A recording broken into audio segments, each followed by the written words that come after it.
کہ thank you. آپ نے جس طرح سوال نریٹ کیا تو مجھے آسانی ہوگی اپنے جواب دینے میں. ہم بطور مسلمان مدارس کے خلاف نہیں ہیں، بلکہ میں اس نظریے سے تعلق رکھتا ہوں کہ میرے پردادا نے انگریز کے وقت میں یہاں پہ ایک آزاد مدرسوں کے نام سے 124 یہاں پہ مدارس کھولے ہیں، اور وہ مدارس مذہبی اور دنیاوی تعلیم سب دیتے تھے. اور ہم چاہتے ہیں کہ پاکستان میں تعلیم کا شرح بڑھے اور وہ مذہبی اور دنیاوی دونوں ہوں. ہم مدارس کے خلاف نہیں ہیں. یہ جو تاثر دیا جاتا ہے، اور ایک تو یہ کہ جو نو ایریاز بنائے کہ نہیں اس پہ بات نہیں ہو سکتی، بات ہوگی سب کچھ پہ ہوگی. ہم اگر عوامی لوگ ہیں تو ہم اس کے ذمہ وار ہیں کہ ہم عوام کو بہتر سے بہتر نظام دیں. ہمیں جو شکایات ہے اور جو صرف ہمیں نہیں پورے قوم کو ہے، ہمیں ان پریکٹسز پہ ہے جو مدرسوں میں ٹھیک نہیں، جہاں بچوں کے ساتھ زیادتیاں ہو رہی ہیں، جہاں پہ ان کے ساتھ جسمانی، جنسی، ذہنی زیادتیاں ہو رہی ہیں، وہ ان کے خلاف ہے. اور ہم چاہتے ہیں کہ مدرسوں کو ایک قانون کے تحت لا کے، بلکہ ہم تو یہ چاہتے ہیں کہ مدرسے اور اسکول میں تفریق ختم ہو.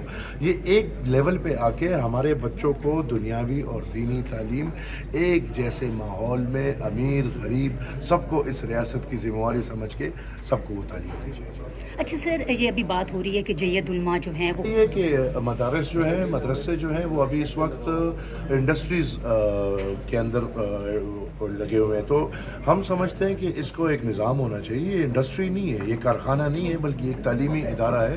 اس کو یا ایجوکیشن یا ریلیجس افیئرس کے اندر آنا چاہیے، اور اس کے لیے ہم نے چیئرمین کو سفارش کی کہ ایک کمیٹی یا یہی کمیٹی ہیومن رائٹس کمیٹی کچھ ایسی چیزیں جو علماء کے ساتھ بیٹھ کے آبویسلی سب بیٹھ کے اپنی قوم کے لیے مدارس کا ایک بہترین نظام ہے. سر مدارس کو کہیں کوئی سختی تو نہیں ہونے والی؟ کیونکہ اس طرح سے کمیٹی میں فیل ہو رہا تھا، اور کمیٹی ممبر بھی جو تھے وہ شدید تحفظات کا اظہار کرتے نظر آ رہے تھے. کوئی سخت میکانزم تو نہیں بنایا جا رہا مدارس کے حوالے سے؟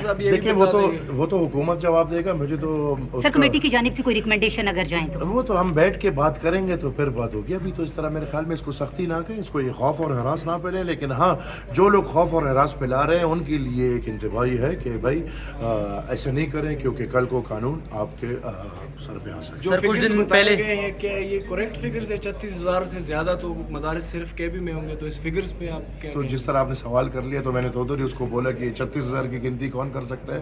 کہ آپ نے بولا کہ ملک میں 36,000 مدارس ہیں، تو نہ اس کی کوئی گنتی کر سکتے ہیں اور نہ کسی کو پتہ ہے کہ کتنے مدارس ہیں. جس طرح آپ نے بولا میں سمجھتا ہوں پختونخوا میں اس سے بہت زیادہ ہوں. سر کچھ دن پہلے امریکی کمپنیوں کے ساتھ 2 MOUs جو ہیں وہ سائن ہوئی ہیں منرلز کے حوالے سے، اور کل سعودی عرب کے ساتھ ایک معاہدہ ہوا ہے. تو ANP کا کیا سٹانس ہے اس پہ؟ دیکھیں 18ویں آئینی ترمیم صوبائی حقوق کو مد نظر رکھتے ہوئے پاکستان کو آگے بڑھنا چاہیے. جہاں بھی صوبائی حقوق کو آپ ختم کریں گے یا اس کے اوپر وفاقیت کو رجحان دیں گے تو پھر مسائل آئیں گے.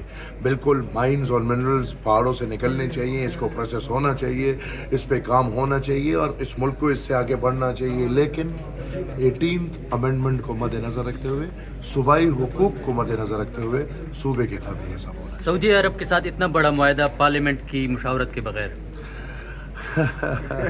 شکر کرو وزیر اعظم تھا. Thank you.